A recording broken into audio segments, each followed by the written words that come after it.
Welcome to CoBB, Conversations on the Business of Brands with Sudeep Chawla and Sharan Raghavan. Sudeep, do you remember this episode called Measure What You Treasure? Of course, it's my favorite line, and I think it is one of our earlier episodes and one of the most listened one on CoBB. Right. You Yeah. convinced entrepreneurs and marketers that they must find a way to measure all critical factors of their business if they want to see them improve. Yeah, in fact, I convinced a consultant also, if I remember it right.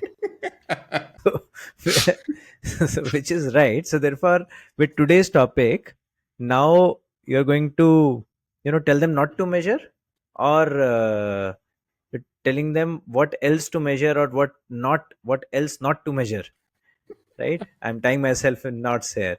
And even if you're trying to counter whatever I said then, which you usually do, isn't it a little too late? We are now nearing the 100th episode now. It takes people time to make up your arguments, right? So that's why you like Canadian court cases. But not exactly. That's not what I'm trying to say. Okay, I'm just trying to push that agenda a little further. Okay. And maybe undo the damage you've caused. Okay, how so? Tell me a little bit more. So people today don't just measure what they treasure.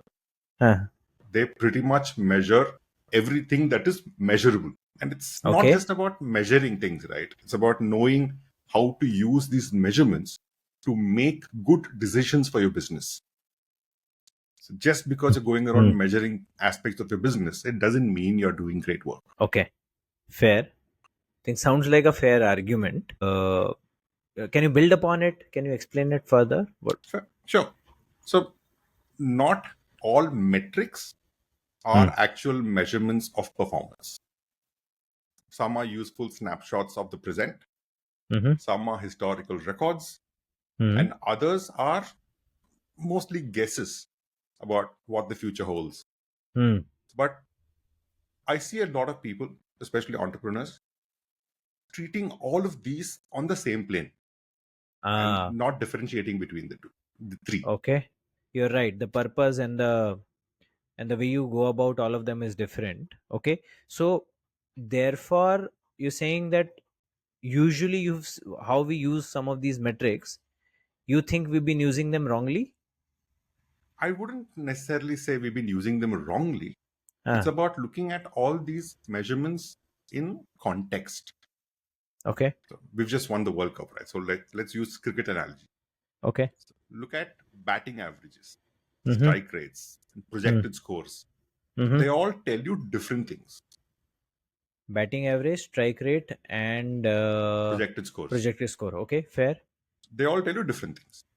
But if you're trying to measure a player's performance based on the predicted score, then you're pretty much going to make a bad decision.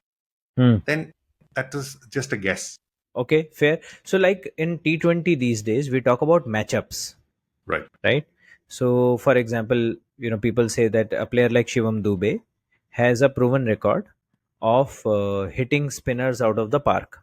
Exactly. And that's his designated role. Now, I'm assuming that is based on data of his batting average and strike rate against spin as demonstrated in the past. Hopefully. But if it was demonstrated because he did that for CSK in India versus IPL spinners, and then you take him to the World Cup, he did really well in the finals. But the fact that he couldn't hit anything before that, proves that there wasn't enough track record backing this guess. The probability of this coming true was very minimal. I got the broad gist of it. Let's go further. Let's break it down.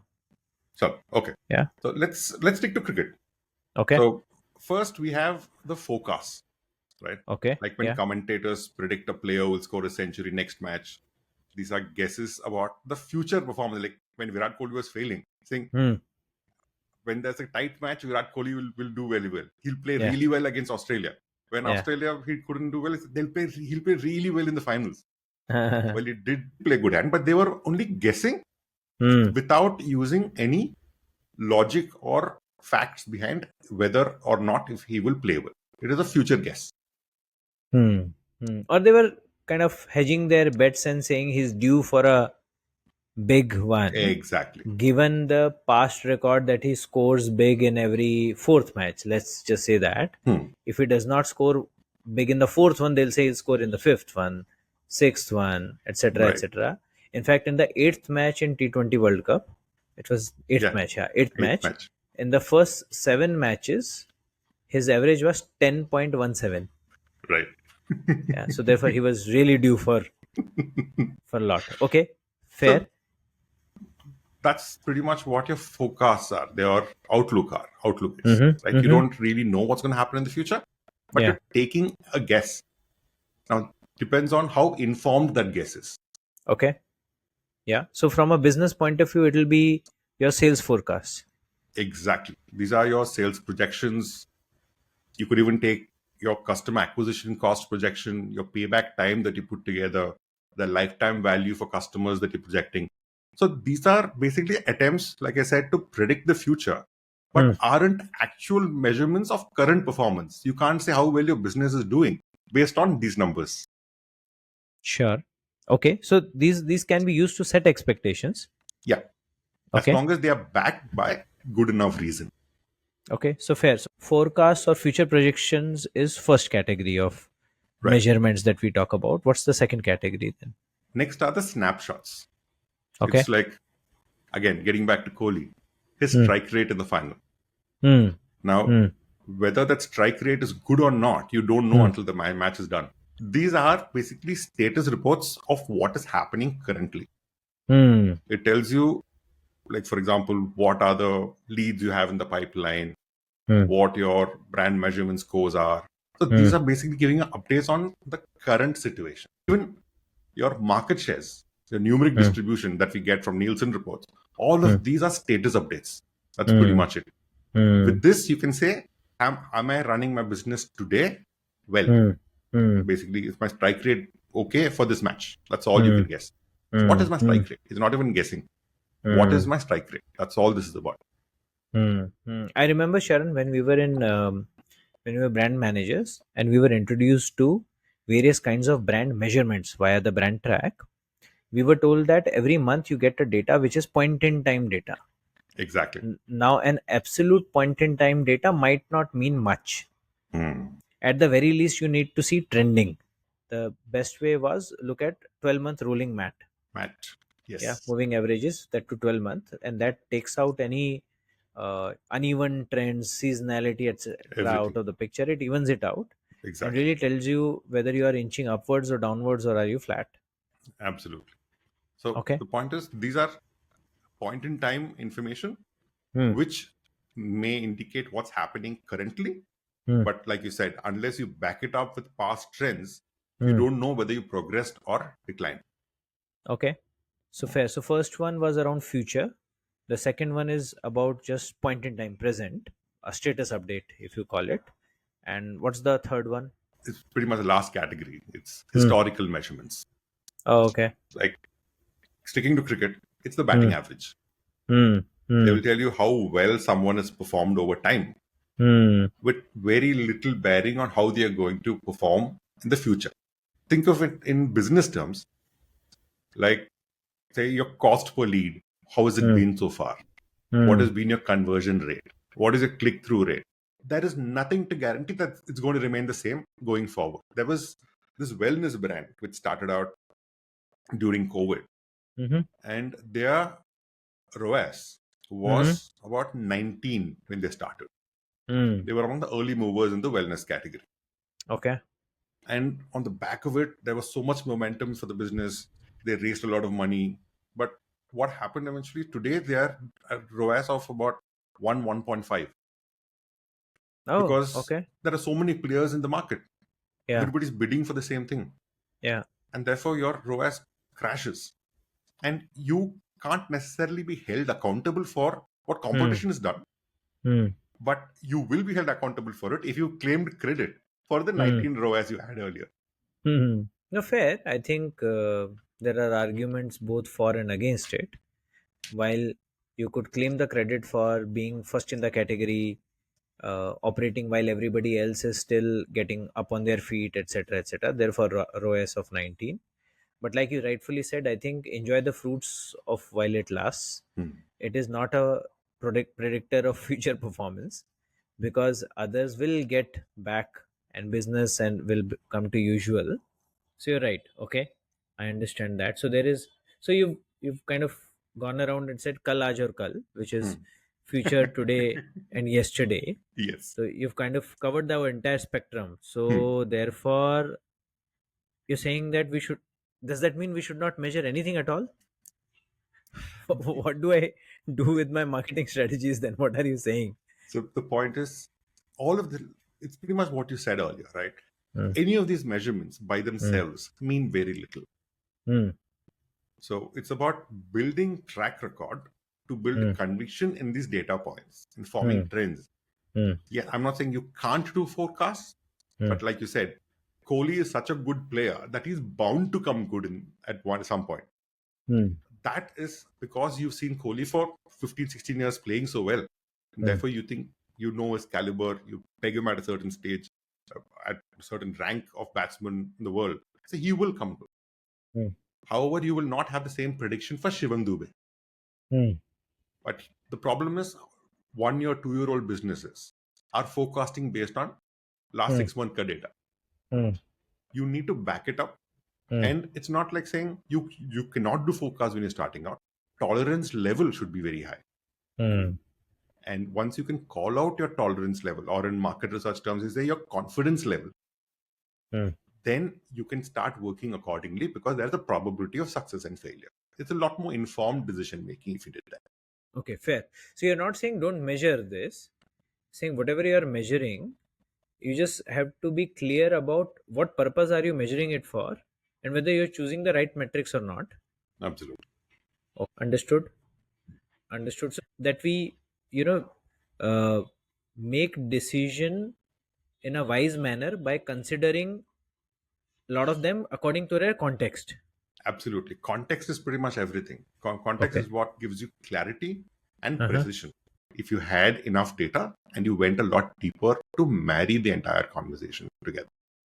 Okay. So fair. A good analogy to pick up with. So take up a startup valuation kind of an analogy to get some real world context. That's actually perfect, because valuation itself is a forecast, right? Yeah. So let's say you have a startup that's doing a 10 crore revenue for the year, Mm-hmm. and you made a bit of a loss.